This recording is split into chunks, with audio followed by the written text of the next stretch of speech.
Baik, bismillahirrahmanirrahim. Assalamualaikum warahmatullahi wabarakatuh.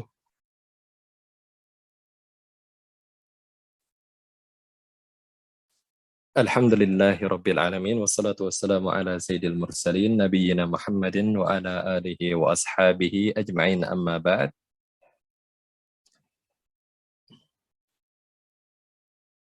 Baik, selamat sore semuanya yang sudah bergabung, baik itu melalui link Zoom atau melalui link yang kami sebarkan via YouTube, live streaming YouTube. Alhamdulillah pada sore hari ini Al-Ashraf Center bisa kembali mengadakan kegiatan, yaitu salah satu kegiatan baru yang kami mulai adalah Sains dan Al-Quran, yang insya Allah Ta'ala akan kita buat semacam serialnya di beberapa tema pembahasan setelah ini akan kita lanjutkan, dan juga program-program yang lain yang Al-Ashraf Center ini sudah jalankan, yaitu diantaranya adalah kursus bahasa Arab, kemudian kajian kitab Bulughul Maram, kemudian webinar-webinar terkait dengan bahasa, dan juga insya Allah ke depannya akan kita adakan beberapa pelatihan, diantaranya adalah program pelatihan bagi guru bahasa Arab, dan juga webinar ataupun seminar terkait dengan pembelajaran atau terkait dengan pendidikan. Baik, bergabung juga bersama kami yaitu Pondok Pesantren Tahfidzul Quran, Tanwirul Quran, juga santri-santri mengikuti kegiatan di Al-Ashraf Center ini.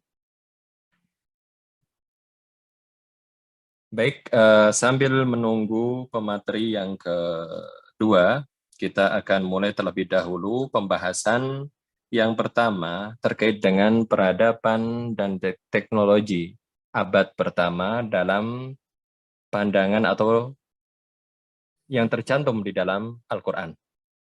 Baik, sebagaimana yang kita ketahui bersama bahwasanya Al-Quran itu adalah wahyu yang Allah turunkan kepada Nabi Muhammad SAW. Dan Al-Quran isinya adalah semua perkataan ataupun firman Allah SWT yang diucapkan dan diinformasikan kepada para hambanya melalui Rasul dari malaikat, yaitu malaikat Jibril, kemudian sampai kepada Rasul dari golongan manusia, yaitu Nabi Muhammad SAW. Dan kandungan di dalam Al-Quran, sebagai kita seorang Muslim, kita tidak sedikit pun meragukan kandungan kebenaran atau kebenaran yang terkandung di dalam Al-Quran. Maka semua informasi yang terkandung di dalam Al-Quran, kita semuanya meyakini itu adalah valid dan itu adalah benar. Maka di dalam presentasi ini, kita atau saya insya Allah Ta'ala akan menampilkan beberapa ayat-ayat Al-Quran yang menginformasikan kepada kita kisah-kisah sebagian dari peradaban yang lampau. Kita akan mulai dari peradaban yang paling dekat dengan peradaban kita sebagai umat Nabi Muhammad, yaitu zaman peradaban Nabi Isa alaihissalam, kemudian lebih jauh lagi yaitu Nabi Musa, dan sebenarnya Nabi Musa itu lebih jauh daripada Nabi Sulaiman. Kemudian Nabi Dawud juga yang termasuk Nabi yang mewarisi kerajaannya kepada putranya yaitu Nabi Sulaiman. Kemudian pada zaman Nabi Saleh dan juga Nabi Hud, kemudian Nabi Nuh, dan terakhir adalah Nabi Adam. Dan kita akan paparkan hal-hal yang diceritakan atau yang tercantum di dalam Al-Quran terkait dengan peradaban dan juga teknologi pada masa itu. Baik, sebelum saya masuk ke pembahasan yang pertama, yaitu di cakupan yang pertama, apa itu cakupan Al-Quran, kandungan di dalam Al-Quran itu apa saja di dalamnya, maka perlu untuk sedikit kita flashback dari apa yang pernah kita pelajari bersama, karena rata-rata dari kita dahulu pernah diajari bahwasanya manusia atau perkembangan teknologi dan juga peradaban manusia hanya baru dimulai di beberapa ribu tahun belakangan ini saja. Dan sebelum-sebelumnya mereka dinyatakan sebagai makhluk yang tinggalnya berpindah-pindah atau nomaden, dan mereka bertahan hidup dengan cara berburu dan juga memetik buah-buahan dari pohon-pohon yang sudah ada. Belum mengenal teknologi pertanian dan juga bagaimana peternakan dan juga bagaimana teknologi-teknologi yang lain.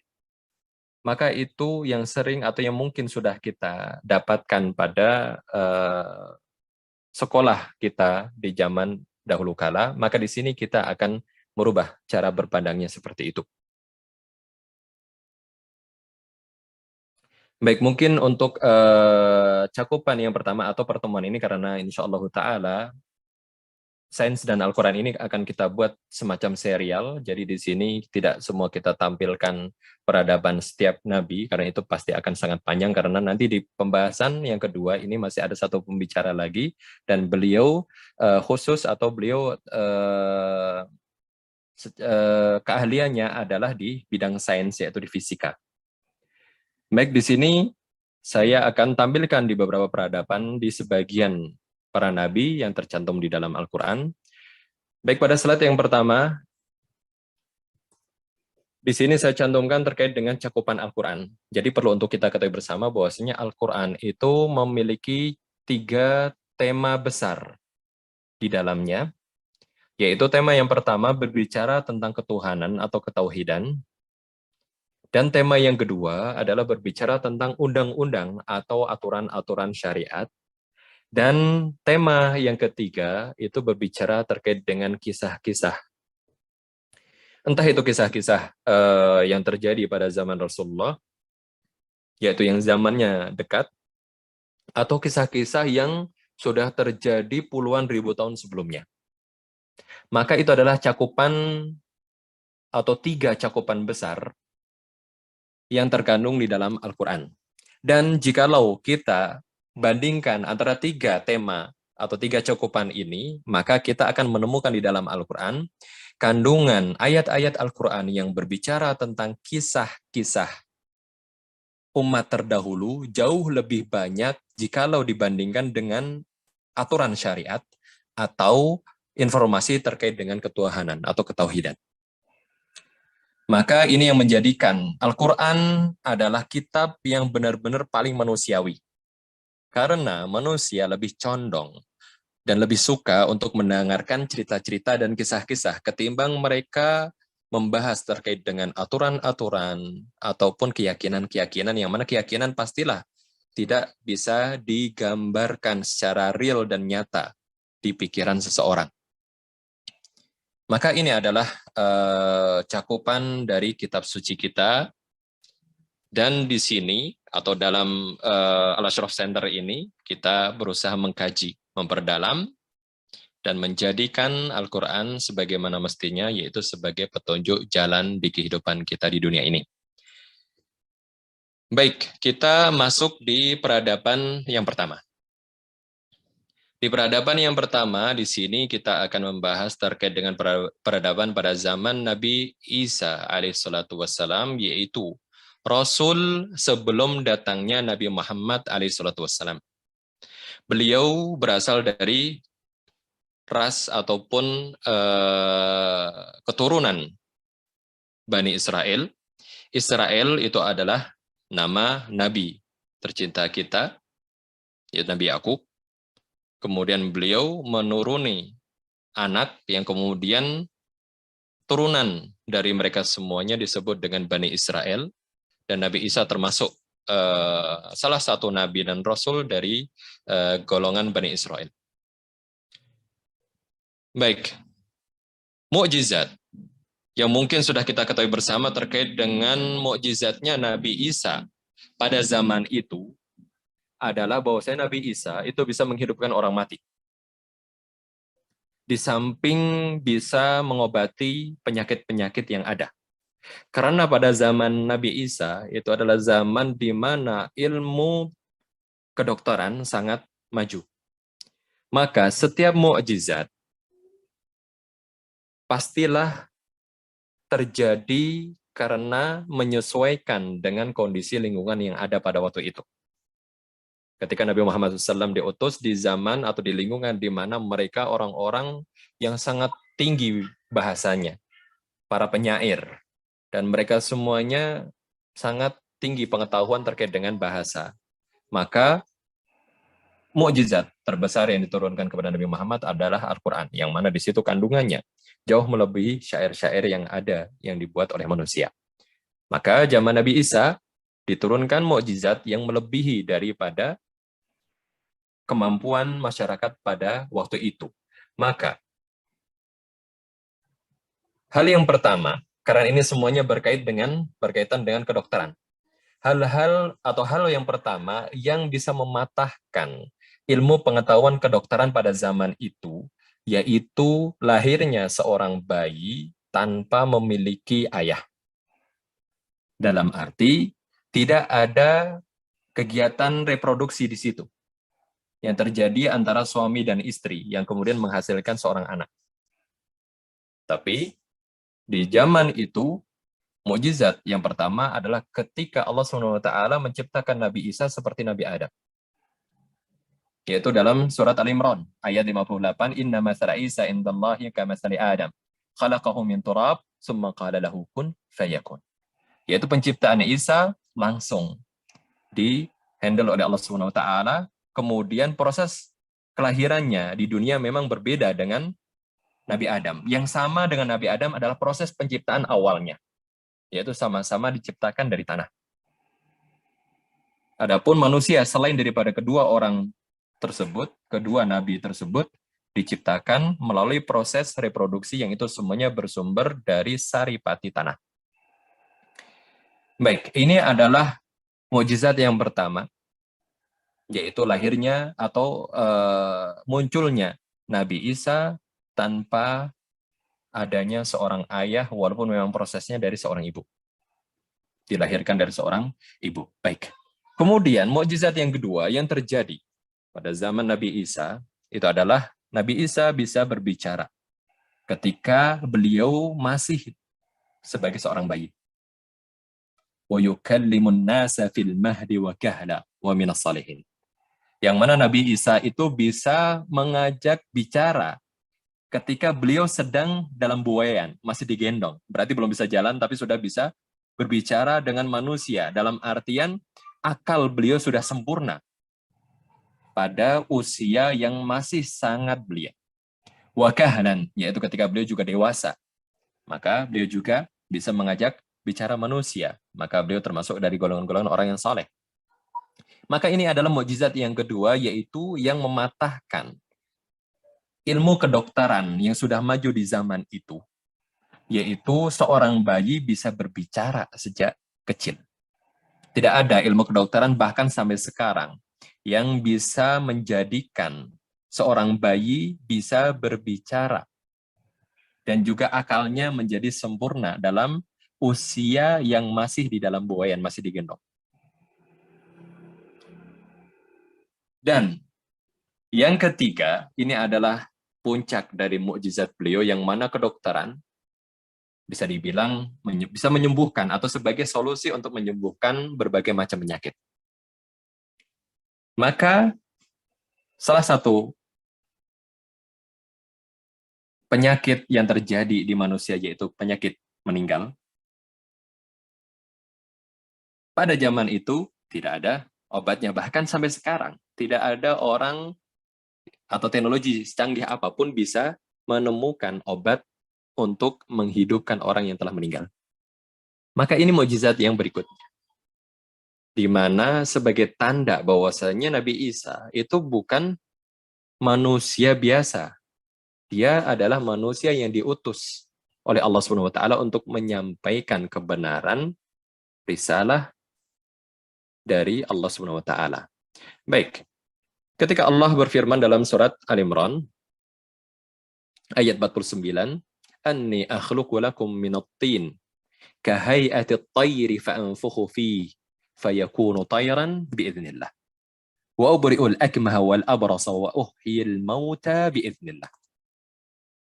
Ini yang dikatakan oleh Nabi Isa alaihissalatu wassalam, yaitu aku menciptakan bagi kalian di mata kalian, di depan mata kalian dari tanah liat. Aku bentuk semacam burung.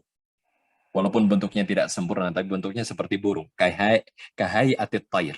Seperti bentuk burung. Kemudian aku tiupkan ke burung atau ke tanah tersebut yang sudah berbentuk burung. Fayakunu tairan biidznillah. Maka tanah tersebut langsung berubah menjadi burung yang hidup dengan izin Allah Subhanahu wa taala. Wa ubri'ul akmaha wal abras. Kemudian aku juga bisa menyembuhkan penyakit bisu. Seseorang yang bisu sejak lahir, maka disembuhkan, bisa menjadi orang yang berbicara dengan normal lagi. Wa abras, dan kusta, penyakit kusta atau lepra. Penyakit yang termasuk salah satu penyakit yang menyebabkan kematian tertinggi di dunia, yaitu penyakit lepra. Dan di puncaknya di sini adalah wa uhyil mauta biidznillah. Dan aku juga bisa menghidupkan orang yang sudah mati dengan izin Allah Subhanahu wa taala. Maka di sini atau dari beberapa ayat ini kita bisa mengambil informasi bahwasanya ilmu kedokteran pada zaman Nabi Isa sudah maju. Dibuktikan dengan mukjizat-mukjizat yang tampil di sini adalah mukjizat yang mustahil untuk dilakukan oleh manusia. Maka itu mengindikasikan bahwasanya pengetahuan mereka terkait dengan kedokteran itu pasti sudah maju. Karena membutuhkan suatu hal yang lebih daripada pencapaian dari mereka, yaitu di sini penyampaian yang tidak mungkin mereka capai adalah menghidupkan orang mati. Maka ini adalah beberapa gambaran peradaban yang terjadi pada zaman Nabi Isa. Zaman Nabi Isa masih dekat dengan kita. Baik, coba kita menjauh sedikit pada zaman sebelumnya lagi, yaitu termasuk salah satu nabi pertama di Bani Israel, yaitu Nabi Musa alaihissalatu wassalam. Saya cantumkan hanya satu ayat, ini sebagai gambaran terlebih dahulu, yaitu gambaran ketika Nabi Musa dipanggil oleh Allah di Jabal Tur, di Sinai, Mesir, untuk menghadap kepada Allah, yaitu selama 30 hari, kemudian ditambah 10 hari lagi, yaitu selama 40 hari totalnya. Maka Bani Israel yang sudah diselamatkan oleh Nabi Musa dari kekuasaan Fir'aun di Mesir, itu dilimpahkan penjagaannya kepada saudaranya, yaitu Nabi Harun. Maka ketika Nabi Musa meninggalkan Bani Israel, disitulah selama 40 hari. Disitulah ada orang yang dalam Al-Quran diabadikan namanya dengan sebutan Samiri. Dan nama aslinya adalah Musa juga. Nama aslinya adalah Musa. Jadi sama-sama dua Musa. Yang satu Musa seorang nabi, yang satunya adalah orang yang menyesatkan Bani Israel.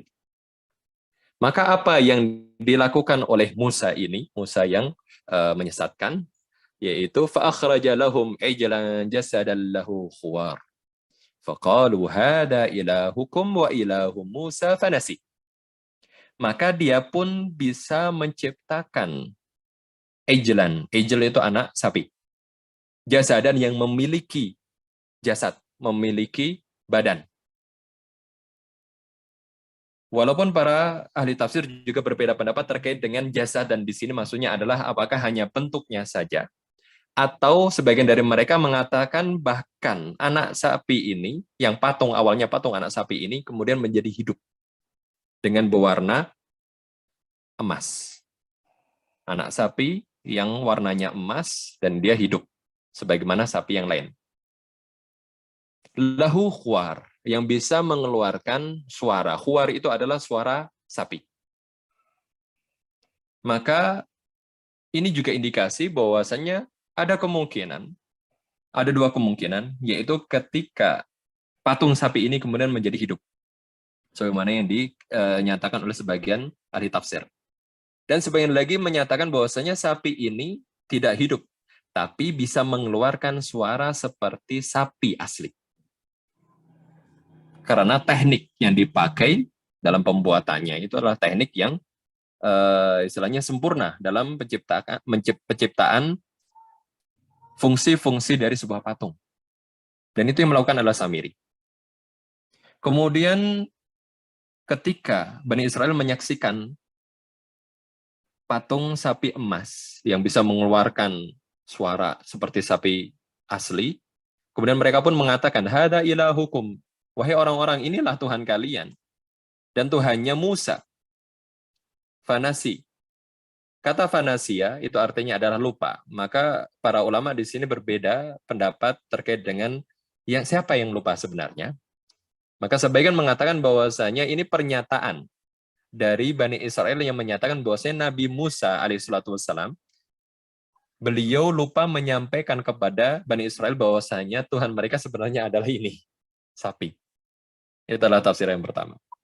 Adapun tafsir yang kedua adalah yang lupa adalah Samiri.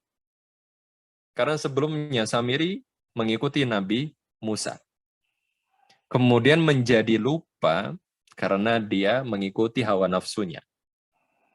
Mengikuti keinginannya untuk menciptakan sebuah ciptaan yang belum diciptakan oleh masyarakat pada waktu itu. Dengan pengetahuan dan ilmunya dia. Maka dia menjadi lupa sampai kemudian menyatakan ini adalah Tuhannya kita semuanya. Maka ini juga bisa menjadikan gambaran kepada kita bahwasanya teknik pembuatan dan beberapa fungsi yang bisa dicantumkan dalam patung ataupun entah itu robot, kalau kita bisa bilang saat ini, itu sudah terjadi ataupun dilakukan oleh sebagian orang pada zaman itu. Maka ini menggambarkan kepada kita bahwasanya pengetahuan mereka juga sangat detail dan sangat luas terkait dengan teknologi. Baik, kita lanjutkan di peradaban berikutnya. Ini adalah peradaban yang paling seru ya. Karena banyak dari orang-orang itu membahas khusus terkait dengan zaman dan teknologi pada zaman Nabi Sulaiman. Baik. Nabi Sulaiman, jikalau kita katakan apapun yang terjadi dari beliau itu adalah mukjizat. Salah satunya adalah memahami perkataan atau ucapan-ucapan semua hewan. Terus kemudian bisa mengendalikan angin. Maka itu semuanya adalah mukjizat. Itu adalah seorang nabi. Oke. Tapi jikalau yang melakukan suatu yang tidak biasa, itu adalah seorang manusia biasa, tidak disebutkan bahwa dia adalah seorang nabi, maka itu pasti informasi yang sangat luar biasa. Yaitu sebagaimana yang dicantumkan dalam surat An-Naml ayat 40, yaitu ketika Nabi Sulaiman membuat sayembara kepada pasukannya, siapa yang bisa memindahkan singgasana, kursi besarnya Ratu Balkis, Ratu Saba yang berada di Yaman, ke wilayah atau ke kerajaan Nabi Sulaiman, yaitu yang berada di Palestina. Itu ribuan kilometer. Maka jin, pasukan Nabi Sulaiman yang tergolong dari golongan jin, yang bernama Ifrit, mengatakan, aku bisa sebelum engkau itu bangun dari tempat duduknya. Yaitu ketika Nabi Sulaiman itu memiliki kebiasaan duduk di singgasananya dari pagi sampai menjelang duhur. Maka selama waktu itu, dari pagi sampai menjelang duhur, itu adalah waktu tercepat yang bisa dilakukan oleh bangsa jin. Di sini diwakili oleh Ifrit. Adapun yang lebih cepat daripada itu adalah seseorang, manusia yang memiliki ilmu dari kitab. Entah ini kitab apa, tapi dicantumkan dalam Al-Quran, qala alladhi 'indahu 'ilmun minal kitab ana atika bihi qabla an yartadda ilaika tarfuk. Aku bisa, wahai Nabi Sulaiman, untuk mendatangkan singgasana Balkis ini sebelum mata engkau berkedip. Itu tafsiran yang pertama. Sebelum mata engkau berkedip. Tafsiran yang kedua adalah sebelum engkau memalingkan pandangan ke tempat yang aku tunjuk, akan muncul di situ singgasana Balkis. Itu tafsiran yang kedua. Tafsiran ketiga adalah sebelum orang yang paling jauh di kerajaan ini yang engkau lihat sampai ke depan engkau, yaitu perjalanan dari depan ruangan sampai ke dalam. Maka itu semuanya menandakan bahwasanya waktu yang bisa dilakukan oleh seorang manusia ini untuk memindahkan singgasana Ratu Balkis dari Yaman ke Palestina itu sangatlah cepat. Bahkan mungkin dalam hitungan menit saja, bahkan tidak sampai sejam. Atau bahkan jika terjemahannya ataupun tafsirannya itu menyatakan sekejap mata, berarti apa? Hitungannya hanya detik saja. Maka ini menggambarkan bahwa teknologi pada zaman itu, karena sebagian ahli tafsir mengatakan prosesnya adalah singgasana Balkis itu di Yaman masuk ke tanah. Kemudian muncul di kerajaannya Nabi Sulaiman, yaitu di Palestina. Maka itu semacam teknologi teleportasi. Yang sampai sekarang orang pun belum bisa melakukannya. Teknologi zaman sekarang. Baik, kemudian dalam surat An-Naml, 4 ayat berikutnya, ini yang terjadi ketika Ratu Balkis sudah sampai di kerajaan Sulaiman. Maka coba bayangkan sehingga istana Nabi Sulaiman itu seindah apa dan secanggih apa. Digambarkan dalam ayat 44 ini, yaitu qila laha dukhulis sarh. Dan dikatakan kepada Ratu Balkis, masuklah engkau ke ruangan ini. As-sarh itu ruangan yang cenderung bentuknya adalah bulat. Falamma ra'adhu hasibathu lujjah. Ketika Ratu Balkis itu melihat dalamnya, maka dia pun takjub, kaget, wa kasyafat an saqaiha. Maka dia pun mengangkat roknya sampai kelihatan 2 betisnya. Qala innahu sarhum mumarradum min qawarir. Maka Nabi Sulaiman pun mengatakan kepada Ratu Balkis, ini adalah ruangan yang dibuat dari qawarir, yaitu kristal. Dikatakan dalam beberapa kitab tafsir bahwasanya gambaran ruangan kerajaan Nabi Sulaiman di sini adalah atasnya adalah ditutup kristal, tapi bawahnya itu air mengalir dan ada biota airnya, ada laut, ada ikan-ikannya. Maka dari itu Ratu Balkis mengira bahwa itu adalah air, maka dia pun mengangkat roknya agar tidak basah. Ternyata itu adalah air di bawahnya, air beneran yang mengalir, tapi atasnya sudah dilapisi menggunakan kristal. Maka ini bisa kita gambarkan bagaimana canggihnya teknologi pada zaman Nabi Sulaiman itu. Sampai bisa membuat seperti itu. Sekarang pun paling bisanya hanya dikasih kaca, yang mana itu pasti kelihatan sambungannya. Zaman itu tidak kelihatan sama sambungannya. Kemudian di tanda yang berikutnya dalam surat An-Naml, maju lagi di ayat ke-16, yaitu Nabi Sulaiman wa warisa Sulaimanu Dawud. Nabi Sulaiman itu mewarisi kerajaan ini dari ayahnya, yaitu Nabi Dawud. Wa qala ya ayyuhan nas 'ullimna mantiqat tayr wa utina min kulli syai' inna hadza lahuwal fadlul mubin. Nabi Sulaiman mengatakan kepada pengikutnya, pasukannya, wahai semua manusia, kita sudah dipahamkan bagaimana bahasa burung. Dan kita juga diberikan dari segala penjuru. Berikan kenikmatan dari segala penjuru. Sesungguhnya ini adalah keutamaan yang sangat jelas. Ini menandakan bahwasanya kerajaan Nabi Sulaiman itu adalah kerajaan yang sangat maju dan sangat makmur. Maka ini menggambarkan bahwasanya kondisi kerajaan itu bisa jadi jauh di atas kemakmuran yang bisa dicapai oleh negara manapun di zaman ini. Maka itu adalah peradaban pada zaman Nabi Sulaiman. Baik, kita beranjak ke peradaban sebelumnya, yaitu di peradaban ayahnya Nabi Sulaiman, yaitu Nabi Dawud alaihissalam. Mungkin ini bisa disebut mukjizat, tapi bisa kita bayangkan terkait dengan kemampuan pada masa itu, orang-orang pada masa itu. Yaitu ketika Nabi Daud diberikan keutamaan diantaranya adalah ketika Nabi Daud itu berdoa, berzikir. Maka yang namanya burung-burung dan juga gunung-gunung itu juga akan mengeluarkan suara. Ikut berzikir bersama Sulaiman. Maka para ahli tafsir mengatakan bahwasanya suara Nabi Daud itu adalah suara yang paling merdu, yang paling indah. Walaqad atayna Dawuda minna fadla. Qala ya jibalu awwibi ma'ahu wat-tayr wa alanna lahul hadid. Walaqad atayna Dawuda minna fadla, dan telah kami berikan kepada Nabi Daud sebuah keutamaan. Keutamanya adalah ya jibalu awwibi ma'ahu wat-tayr.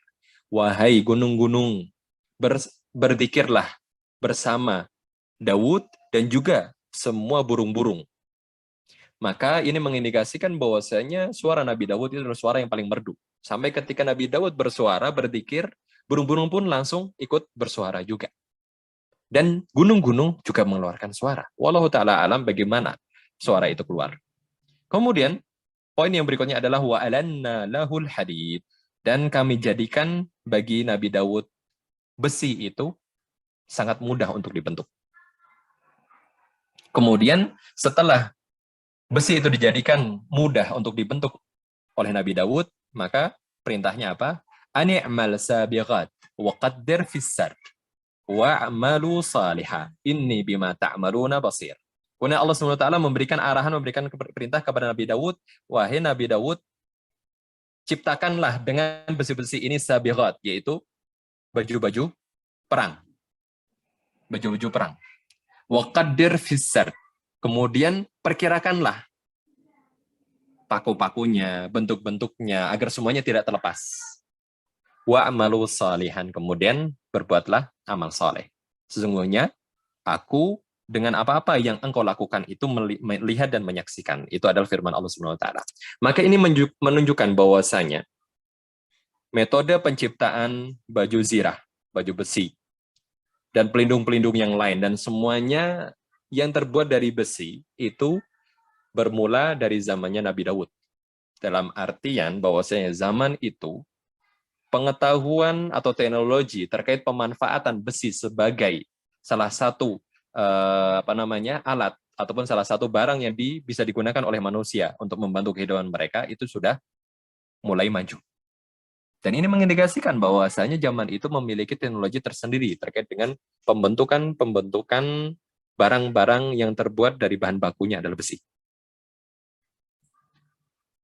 Dan kita lanjutkan di zaman yang sebelumnya, yaitu Nabi Saleh yang diutus di zamannya di kaum yang bernama Tsamud. Kaum Tsamud dikatakan oleh para ulama sebagai kaum Amalekah, yaitu raksasa. Besar-besar, bisa dilihat dari bentuk-bentuk pintu atau ukuran-ukuran pintu yang berada di daerah yang dinamakan dengan Madain Saleh di Arab Saudi. Madain Saleh. Yaitu yang mereka lakukan apa? Jangan bayangkan bahwasanya kota ini atau yang ada videonya di sini itu sekarang memang gersang. Tapi dahulu itu adalah tempat yang hijau. Kan di sini Allah SWT berfirman, "Atutrakuna fi ma hahuna aminin fi jannati wa 'uyun wa zuru'i wa nakhlin tal'uha hadim." وَتَنْحِتُونَ مِنَ الْجِبَالِ بُيُوتًا فَارِهِينَ فَاتَّقُوا اللَّهَ وَأَطِيعُونِ وَلَا تُطِيعُوا أَمْرَ الْمُسْرِفِينَ. Maka di sini peringatan melalui lisan Nabi Saleh, Allah SWT memperingatkan kaum Tsamud, yaitu apakah kalian itu semuanya merasa aman di sini, di rumah kalian, di kota kalian ini, di kota Madain, yang mana kalian memiliki fi jannati wa uyun, kalian memiliki kebun-kebun yang sangat hijau, wa uyun, dan mata air, wa zuru'in, dan juga pertanian-pertanian atau perkebunan-perkebunan, wa nakhlin, dan juga perkebunan kurma, tal'uha hadim, yang mana buahnya itu benar-benar pas. Dalam artian di sini dia tidak kematangan, tidak mentah juga, hadim. Artinya adalah pas. Dan ditambah lagi watanhituna minal jibali buyuta. Sedangkan kalian itu membuat rumah tidak mudah, yaitu tidak seperti orang-orang pada umumnya mereka dari tanah ataupun dari batu-batuan. Tapi kalian malah memahat gunung-gunung yang ada. Dan kalian gunakan sebagai rumah. Farihin, yaitu kalian sombong dengan kemampuan kalian yang bisa memahat gunung ini. Maka fattaqullaha, maka kalian perlu untuk bertakwa kepada Allah agar kalian tidak seperti itu akhlaknya.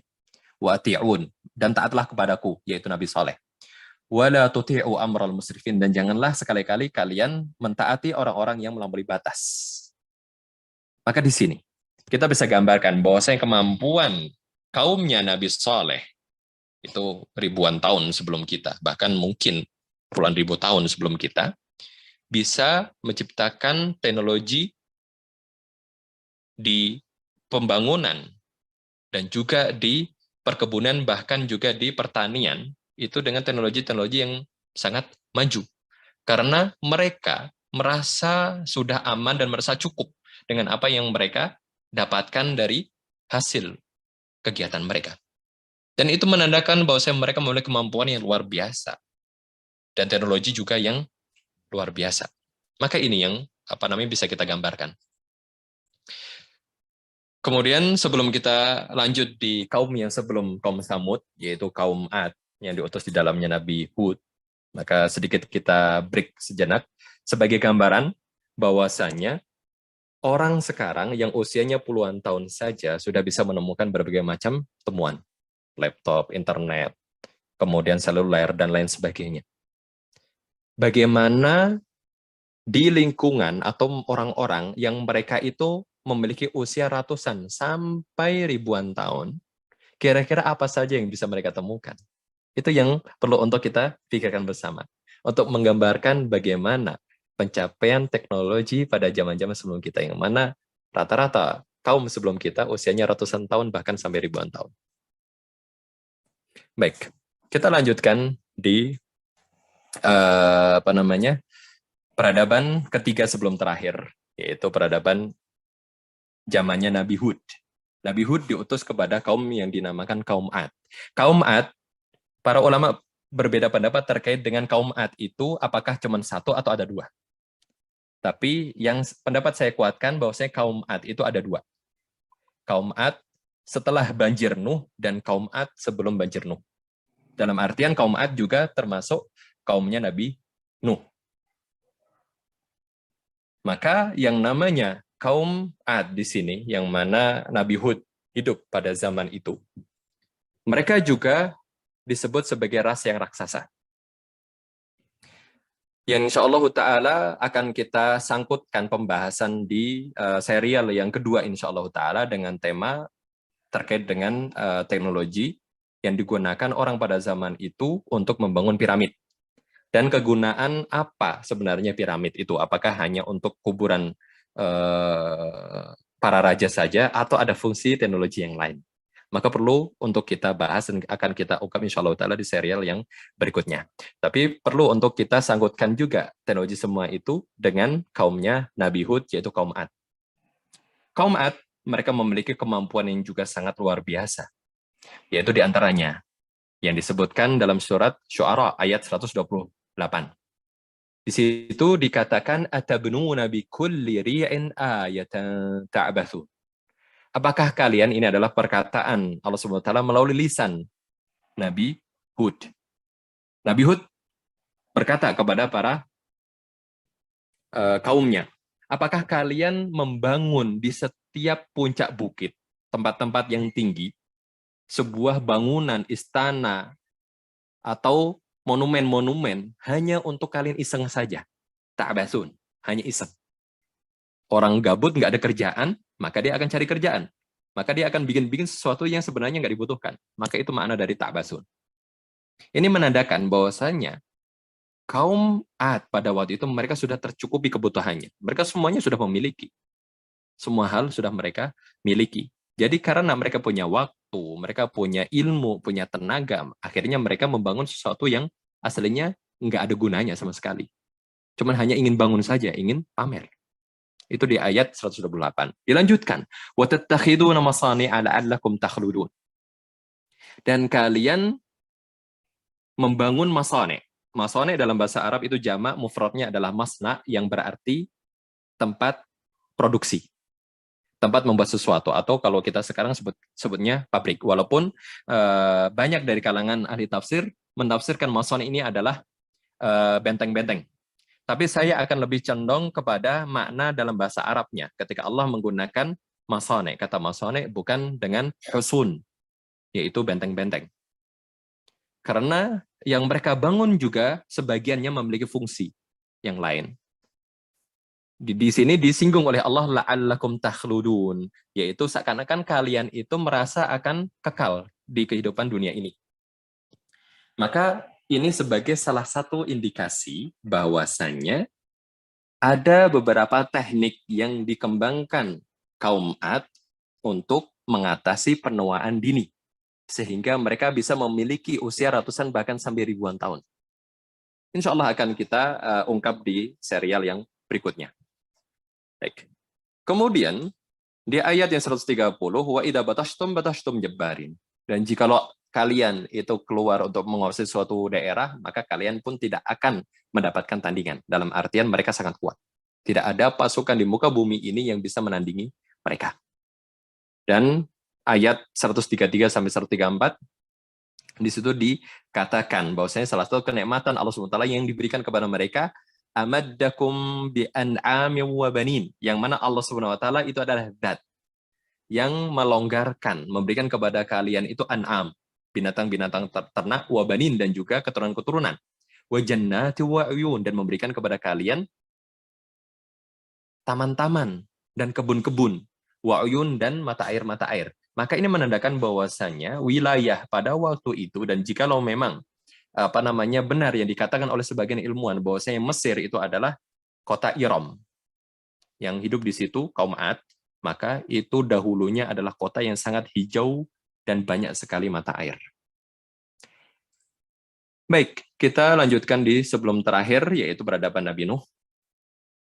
Karena sebagian ilmuwan mereka mengindikasikan bahwasanya pada zaman Nabi Nuh pun yang namanya pesawat dan teknologi-teknologi yang lain itu sudah ada. Tapi semuanya dibinasakan dengan banjir bandang di seluruh dunia. Dan kenapa Nabi Nuh diperintahkan untuk menciptakan kapal? Karena kapal itu adalah satu-satunya kendaraan yang bisa menyelamatkan mereka dari banjir bandang yang terjadi di dunia. Maka dalam surat Hud dikatakan, wa uhiya ila Nuh annahu la yu'mina min qaumika illa man qad aman. Fala tabta'is bima kanu yaf'alun. Wasna'il fulka bi'ayunina wa wahyina wa la tukhatibni fil ladina zalamu innahum mughraqun. Wa yasna'ul fulka wa kullama marra alaihi mala' وكلما مر عليه ملأ من قومه سخروا منه قال إن تسخروا منا فإنا نسخر منكم كما تسخرون فسوف تعلمون من يأتيه عذاب يخزيه ويحل عليه عذاب مقيم. Kemudian diwahyukan kepada Nuh bahwasanya tidak akan ada lagi setelah beliau berdakwah 950 tahun, bahwasanya tidak akan ada lagi yang akan beriman dengan engkau, wahai Nuh, kecuali yang sudah beriman saja, hanya segelintir orang ini saja. Fala tabta'is, dan janganlah engkau sedih, janganlah engkau tertekan, bima kanu yaf'alun, dari apa-apa yang telah mereka lakukan terhadap diri engkau. Wasna'il fulk, maka buatlah kapal. Bi'ayunina wa wahyina, dengan pengamatan, arahan dari kami dan wahyu dari kami. Wala tukhatibni, dan janganlah engkau bertanya kepadaku fil ladina zalamu, terkait dengan akibat apa yang akan didapatkan oleh orang-orang yang zalim itu. Sesungguhnya innahum mughraqun. Sesungguhnya mereka adalah orang-orang yang akan ditenggelamkan. Wa yasna'ul fulk, maka Nabi Nuh pun membuat kapal. Wa kullama marra alaihi mala', dan setiap kali lewat di depannya mala. Mala itu adalah orang-orang yang memiliki kedudukan, sudah nyaman dengan kondisinya, punya harta, punya kedudukan, dan tidak merasa membutuhkan orang lain, merasa bahwasanya hidupnya sudah baik-baik saja, maka itu disebut mala. Orang-orang yang sudah kondisinya baik-baik saja di antara kaumnya Nabi Nuh, sakhiru minhu, mereka pun mengolok-olok tentang apa yang dibuat oleh Nabi Nuh. Untuk apa di sini di atas bukit kita buat kalian buat kapal, diolok-olok. Maka Nabi Nuh pun mengatakan, qala in taskharu, jikalau kalian mengolok-olok sekarang, mengolok-olok kita sekarang, fa inna naskharu minkum kama taskharun. Kelak kita akan mengolok-olok kalian. Fa saufa ta'lamun, dan kalian pasti akan mengetahui dan menyaksikan mayatihi adabu yukhzi, yang akan siapa yang akan tertimpa azab yang akan membuatnya sedih, wa yahillu alaihi adabum mukim, dan yang akan tertimpa oleh azab yang jelas, yang pasti. Maka ini adalah gambaran bahwasanya mayoritas masyarakat pada zaman Nabi Nuh itu mereka adalah masyarakat yang serba kecukupan. Buktinya adalah yang beriman dengan Nabi Nuh itu hanya segelintir orang. Dikatakan 10, dikatakan 30, dikatakan dalam riwayat paling banyak 80 orang. Dan itu semuanya dari golongan orang-orang yang nggak mampu. Maka selebihnya adalah orang-orang yang mampu, orang-orang yang sudah merasa hidupnya nyaman saja. Maka itu adalah kondisi peradaban zaman Nabi Nuh, bahwasanya mereka sudah sangat berkembang dan sangat maju. Sudah nggak butuhin apa-apa, karena mereka semuanya sudah memiliki fasilitas. Maka ini adalah gambaran pada zaman Nabi Nuh. Baik, kita sampai di puncaknya, yaitu peradaban pada zaman manusia pertama, yaitu Nabi Adam alaihissalam. Hal yang perlu untuk kita renungkan bersama adalah ketika Allah SWT berfirman, menceritakan tentang kondisi Nabi Adam pada waktu itu, pada surat Al-Baqarah, yaitu wa'allama Adam al-asma'a kullaha thumma 'aradahum 'ala al-mala'ikati faqal anbi'uni bi asma'i haula in kuntum shadiqin qalu subhanaka la 'ilma lana illa ma 'allamtana innaka antal alimul hakim qala ya Adam anbi'hum bi asma'ihim falamma anba'ahum bi asma'ihim qala alam aqul lakum inni a'lamu ghaibas samawati wal ardi wa a'lamu ma tubduna wa ma kuntum taktumun. Kemudian diajarkan kepada Nabi Adam seluruh nama, asma, semua nama. Diajarkan kepada Nabi Adam, kullaha, seluruhnya. Summa aradohum. Kemudian Nabi Adam ini ditampilkan di depan para malaikat. Faqal, maka Allah pun memerintahkan Nabi Adam untuk bertanya kepada malaikat, ambiuni bi asma'i haula.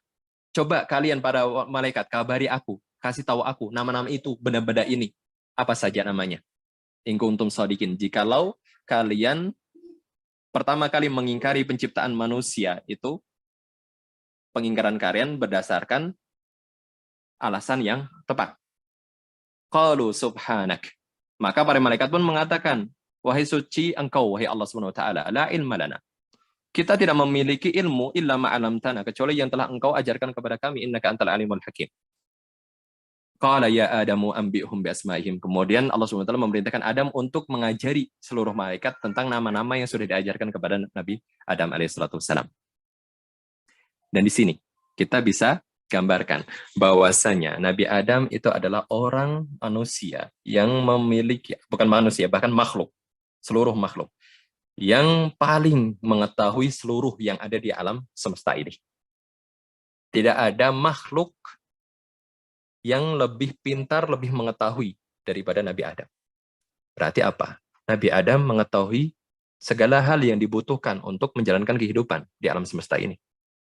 Dan sebagai gambaran lagi, bahwasanya Nabi Adam sebelum turun ke bumi ini, maka di mana dia tinggal? Di surga. Kita semuanya sepakat itu. Dan ketika orang pernah tinggal di sebuah tempat yang indah, yang canggih, kemudian dipindah ke tempat yang lain yang belum ada apa-apanya, kira-kira apa yang akan dibuat di tempat yang baru? Apakah suatu yang sangat terbelakang atau paling nggak mirip dengan tempat tinggalnya yang sebelumnya? Pasti orang akan menciptakan suatu yang pernah dia saksikan sebelumnya, sudah dia alami sebelumnya. Maka itu sebagai gambaran bahwa Nabi Adam sebelumnya tinggal di surga dengan segala kenikmatan yang ada. Ketika turun di dunia, pasti Nabi Adam berusaha menciptakan lingkungan yang paling nggak mirip dengan surga.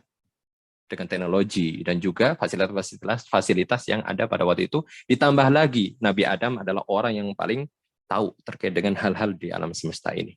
Maka ini adalah gambaran bahwasanya peradaban dahulu semakin kita jauh istilahnya menggambarkan peradaban-peradaban, kita akan menemukan bahwasanya mereka ternyata jauh lebih canggih daripada zaman kita. Coba kita renungkan di satu ayat ini, yaitu surat Ar-Rum ayat ke-9.